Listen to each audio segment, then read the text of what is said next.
tayo at mga pangaral. Pagtatrabaho nila'y inatupag para ako'y kanila mapaaral. Ito ang tamang pagkakataon, panahon na kayo ay pasasalamatan. Pagtatapos ito ng kabanata sa pahina ng pagiging kabataan.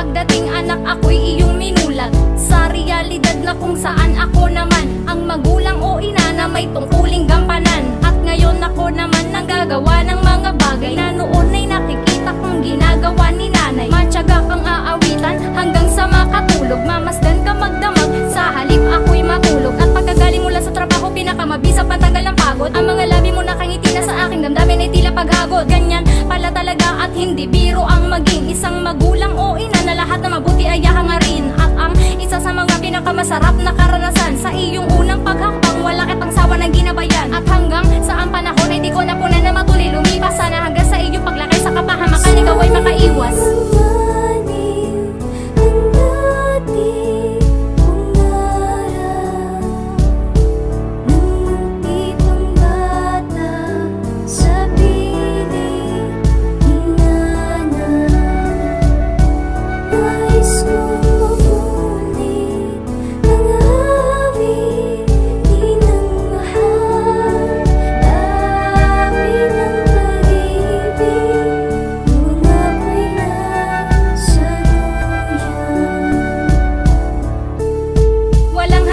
Salamat ang nais iparating pagkat pinagkalooban kami ng sanggol na naging dahilan na mas kumulay ang tahimik na tahanan kung saan maririnig malulutong naming tawanan. Tawanan na sa akin ay tila kiliti at ang makalingat sa'yo ayoko kahit sandali. At ayoko rin anak lamok sa'yo ay makalapit. Ayokong may dumi na sa balat mo ay